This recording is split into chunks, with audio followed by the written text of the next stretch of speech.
แล้วนะทุกคนกำลังจะเริ่มพิธีกินมาเด้อแบบนี้เด้อแจ่วซื้อเวียดนะทุกคนนะเราหาเบิ่งก่อนยังบอกว่าสิซื้ออย่างฮอดโตเมืองแล้วฮอดโตเมืองสวรรค์แล้วนะทุกคนตลาดหลักแปดไปเบิ่งของกบของกินก่อนเพราะว่าค่อยมาแล้วก็ไปหาซื้อของกินก่อนทุกคนนะยังบอกมีของกินอย่างเคยอยู่กำลังจะย่างไปนะไปซื้อของกินพูนแหละอยู่ในตลาดพูนนี่ตลาดหลักแปดเลยทุกคนเด้อตลาดหลักแปดเลย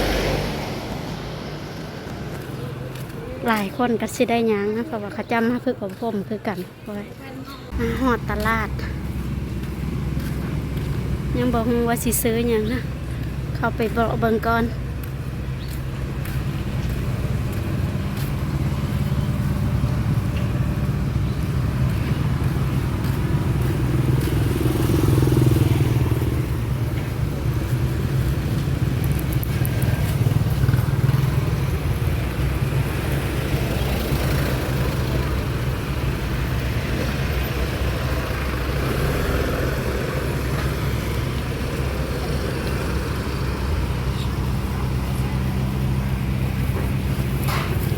เจ้าขายเสื้อผ้ารถกระแลนวันเข้ามาหัวตัวเมืองใหญ่แล้วบอกคือบ้านนอกเนาะสบายอยู่บ้านนอกเฮาเบิ่งเสียงนกเสียงกาห้องเข้ามาพี่แล้วมีแต่เสียงอีกมื้อนี้ก็ยังอยู่ตัวเมืองอีกคือเก่านะทุกคนนะตอนนี้ก็จะได้ลอกตลาดอีกคือเก่าเพราะว่าทุกมื้อต้องได้หากินลงไปซื้อของกินเด้ไปซื้อของกินขึ้นมาเฮ็ดกินอยู่ในหอพักเพราะว่ามื้อนี้สิได้ซื้อกุ้งนะทุกคนเด้อได้ซื้อกุ้งแล้วก็สิขึ้นมาเฮ็ดแจ่วกินนะสิว่าสิเฮ็ดใส่แจ่วซีฟู้ดเพราะว่าโดดแล้วบ่ได้กินทุกคนเด้อตอนนี้ก็ค่อยก็ยังอยู่เส้นทางใหญ่ท่ามุงรถก็หลายทุกคนอยู่ในเมืองกับบ้านนอกก็สิต่างกันแด้เพราะว่าเข้ามาในเมืองก็เห็นตั้งแต่รถเห็นบ่คือบ้านนอกเฮาได้ยินแต่เสียงนกเสียงกาฮ้องทุกคนอยู่ในเมืองมันก็สิแปลกแน่ต้นไม้ใบหญ้าก็คือสิมีนะได้ทุกคนเด้อเพราะว่าตอนนี้เขาก็ยืนอยู่บอนในบอนตู้ ATM นะทรงระยะนี้เป็นระยะเขาเจ้าเลิกวิ่งเลิกแต่การเลิกแต่เวียกทุกคนรถกระสิหลายๆแดงตอนแรงซ้ำนี้นะพอดีซับสนกันกลับไปกลับมานะเกี่ยวกับการเทศเวียกของพนักงานครูอาจารย์หรือว่าพนักงานทั่วไปและอยู่สวรรค์เนาะหรือโตเมืองใหญ่กระสิได้แบบนี้แหละทุกคนเลยอันเส้นทางโตทางนี้นะควายจึงใส่อยู่ในแม่นสิได้ลงแคมป์ของนะทุกคนลงแคมป์ของหรือว่าความไปไทยมุกดาหารจะไปทางนี้เส้นทางตัวนี้ยับขึ้นมาทางนี้สิเมื่อเซโปดนะทุกคนเซโปดเมืองพินวิล่าสิขึ้นมาทางนี้แหละก็เส้นทางตัวเดียวนี่แหละทุกคนเส้นทางตัวเก้านี่แหละตัวเมืองสวรรค์นะทุกคน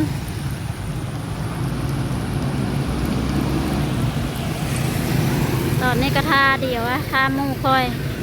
ยเพิ่นกำลังกดเงินเพราะว่าตูอยู่บ่อนนี่ก็หลายส่งแม่ลูกเขาเจ้ากำลังกดเงินอันนั้นคือซีเมนต์ผู้สาววันโรงงานกับเจ้ากับญาติกันกดเงินนะตอนนี้มูคอยกับลูกได้แล้ว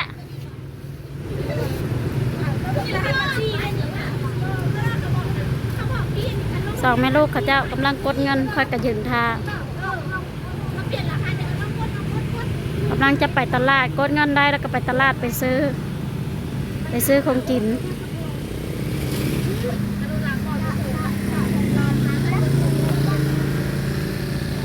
ไวเด้อเอาลายที่บ่บังงามน้อย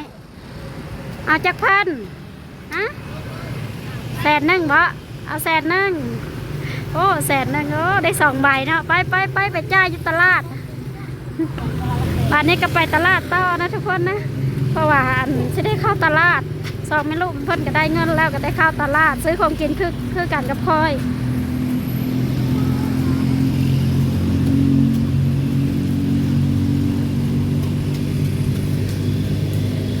เลิก กจากโรงเรียนไปหาซื้อของกินเขาเจ้าขายของกินนั่นนี่ขายไส้ล้อเลย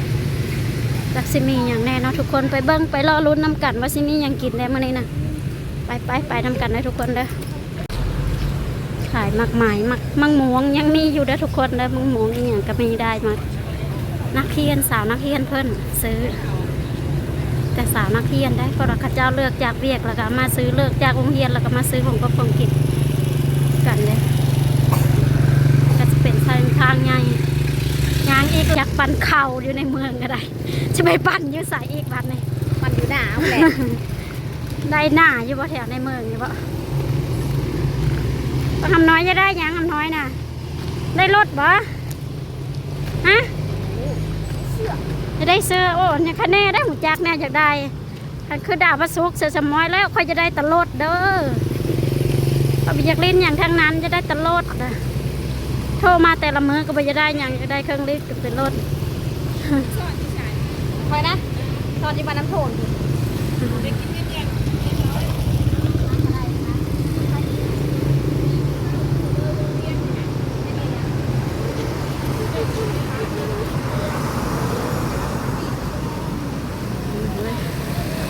หันทานมาดั่งไฟนะข้าเจ้าค่ะเฮ็ดกินอยู่หอพักมาส่งสายมือต่อมาสิเป็นวันศิลป์ทุกคนเพราะว่าค่อยเลี้ยวเห็นอันนั้นเลี้ยวเห็นคันมักเบ่ง อันนี้ตอนเทียนน้ำกันก็ช่วยแล้วเพื่อนก็ลืมนะลืมชื่อบ้านไหนอ่ะบ้านไหนเฮ้ยซื้อหยังไอ้คนรอซื้อหยังซื้อข้าวกินแล้วเอายังบ่ทันได้เธอเด้อกำลังไปพระเจ้าซื้อเม็ดแล้วยังห้าวยังทันซื้อ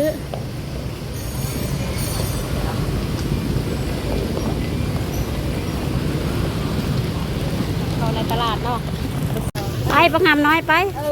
จะได้ปิ้งป่าบ่อ้าวบ่ซื้อเลยเด้อของกินเลยยางเลยคนตั้งเจอไปเซอร์เพิ่นจะได้เซอร์แห้งก็ต้องแลนไปใส่เซอร์เนาะมาได้เลยซิมไก่เลยฮะสวาไก่บ่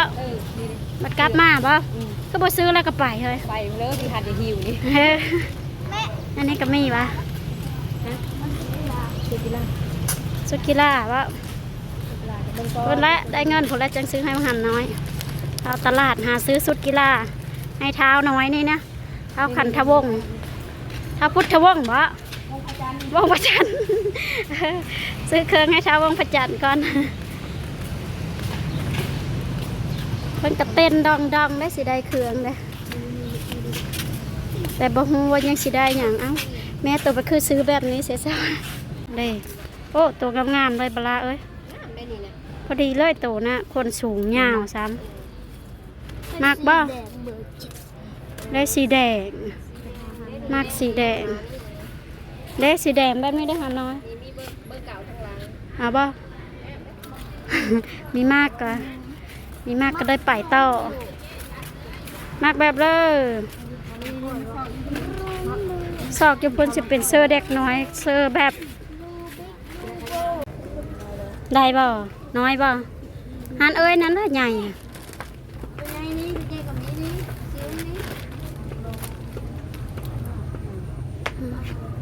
ทรงมันน้อยเนาะมันงามได้มันเรียกเองเนี่ยที่ไหนบุษยนั่นนานี้ไม่เนี่ยเอามาไว้นี่ได้ไหมดอกชายเป็นเห็ดจูดแขนไงไปเบิ้งทำไมเอาไปเบิ้งเราอยากได้ตามใจมาแล้วนะเฮ้ยทันใดสุดใหญ่ก็มีนั่นเลยทันใดนี่สีนี่บางร้านน้อยเสยพอดีเลยจ้าเบิ้งเป็นได้เลอะเขิงฮะพอแห้งก็ไปแล้ว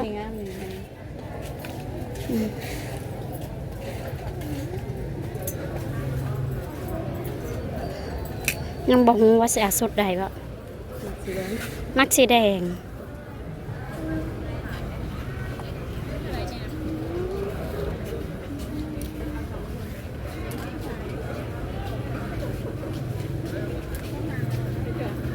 อะไรสิดีบ่เลย โดนเอาไปยังไง เที่ยวเลยบ่เอาบ่ บอกโทรมาได้ เท่าไหร่เลยฮะ พวกที่พาคันผมมาพูดเลยด่ะ ไปได้หลายอันแล้วเอ้าเป็นให้แม่หิวแล้ว มันบ่ไหวบ่ใส่แม่หิวน่ะเห็น จัดหนักเถอะตลาดหลัก8เลาะอีแล้ว เราซื้อรัดเช้ารัดแรงอะ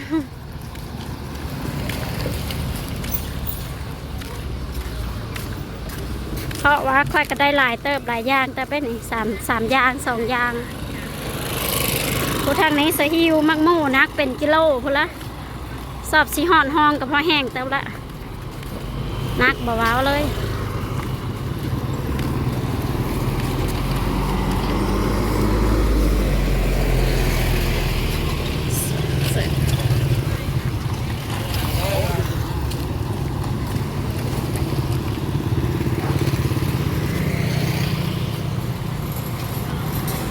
มันยักตีกเนี่ยเด้อทุกคนแล้วพอขอไฟยางแล้วกองมันยักสั่นหน่อยหนึ่งรถเด้อบอลฝากรถนะก็เป็นระบบระเวฟอยู่วักไผ่วักมันอยู่จุดไผ่จุดมันเขาจะเอาเข้ามาขายฮอนในตลาดทีนะ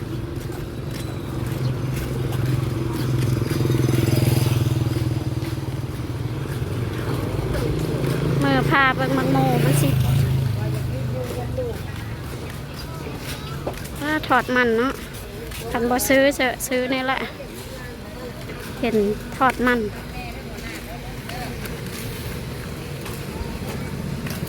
ร้านย่างเฮ้ยแซ่บได้หาเนี่ยได้จากไม้เท่าเดิม เอ้าไม่เนี่ย ตัดมาบานนี้เขามาพาบอนซื้อของกินนะทุกคนเร็วคนนี่ก็อาหารแซ่บๆทางนั้นเลยอาหารอยู่ในเมืองอาหารทะเล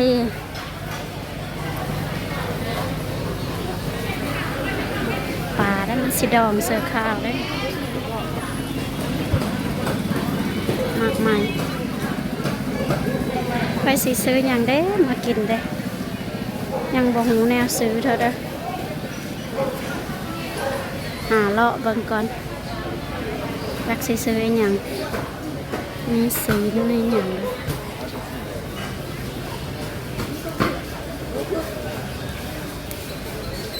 เล่นอะไร คิดทัน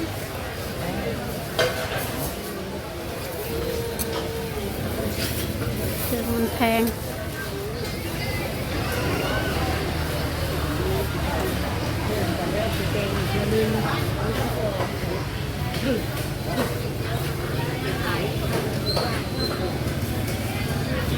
คอยสิซื้ออย่างว่าบัตรเลยนะ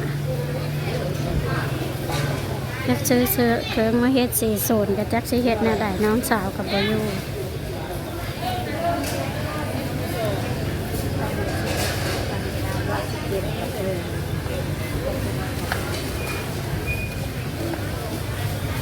เราเบิ่งก่อนนะทุกคนยันสิโลกพักอยู่ ค่ะ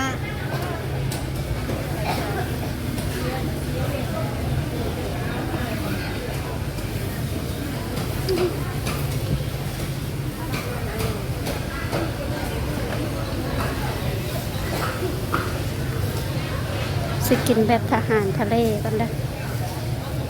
ขายโลเนี่ยได้นะนี่เครื่องโลก็ได้ปะโอเค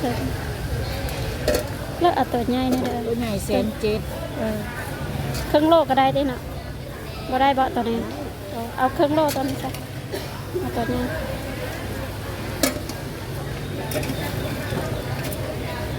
เอา100,000บ่นะ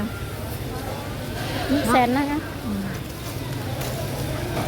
สิมาเฮ็ดแซลซีฟู้ดกินเลยซื้อไปหมดหลายอันแล้วไปหาซื้อแจ่วอีกก้อนบัดนี้นะไปเอาแจ่วก่อนไปซื้อแจ่วซีฟู้ดลืมแล้วสิมาเฮ็ดกุ้งกินนะทุกคนกินอาหารทะเลก่อนมื้อนี้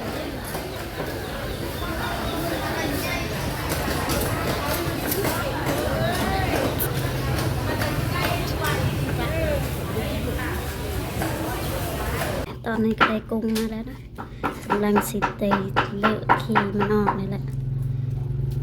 เลอะขี้มันออกแล้วก็เอาไปเอ็ดเป็นแจ่วซีฟู้ดซื้อมาหลายอันแต่ไม่ทุกคน